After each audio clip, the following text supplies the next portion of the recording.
फिर याद दिला रहा हूं, वही तो सुना रहा हूं कभी से।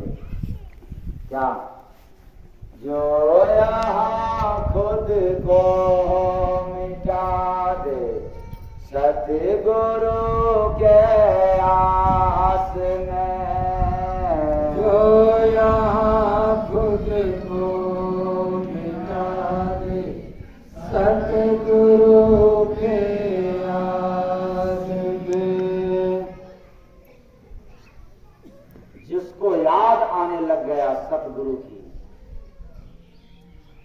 वो अहंकार को छोड़ता नहीं है, छूट जाता है। अगर कोई छोड़ना चाहे तो नहीं छोड़ सकता। छोड़ने से छूटता तो माया सभी लोग छोड़ दिए होते, क्योंकि कहते हैं क्या करूं माया तो बहुत है? क्या पूछना कहते हो ना, तो उस समय छोड़ने का मन करता है कि नहीं?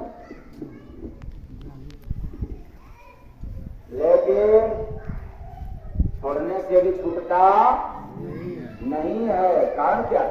बेहोश में जैसे ही होश आया ये माया छूट जाएगी, अहंकार छूट जाएगा और जितना विकार है सब छूट जाएगा। इसलिए आप लोगों को सिर्फ एक ही काम करना है, किसी तत्वदर्शी महात्मा की याद आपको सताने लग जाए, जीवन का सारा काम होना शुरू हो जाएगा। तब आप कहोगे कि क्या काम फैला करके सो जाएंगे तो काम हो जाएगा? अगर उस अवस्था में पहुंच जाओ तो भी हो जाएगा। लेकिन मैं समझाने के लिए कह रहा हूं, पहली बात याद रखना, अगर उस परिस्थिति में पहुंच जाओगे तो सोए रहोगे तो भी काम हो जाएगा। लेकिन आपको समझने के लिए कह रहा हूं, काम तो करना ही पड़ेगा, काम तो करना पड़ेगा। बिना काम किए तुम्हारे शरीर की जितनी अंग है सब बेकार हो जाएगा। जैसे आप आंख का काम बंद हो जाए, आंख का काम क्या है? सोना, देखना।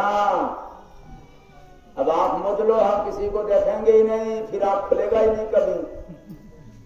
ऑपरेशन करवाना पड़ेगा, पला से पला सट जाएगा। अब सोचो कि हाथ को हम सीधा करें, एकदम काम नहीं करेंगे, चाहे टेढ़ा किए रहे, एक आध महीना कर लो, फिर आपको ताकत लगाना पड़ेगा खोलने के लिए, या खोले हो तो मोड़ने के लिए ताकत की आवश्यकता पड़ जाएगी।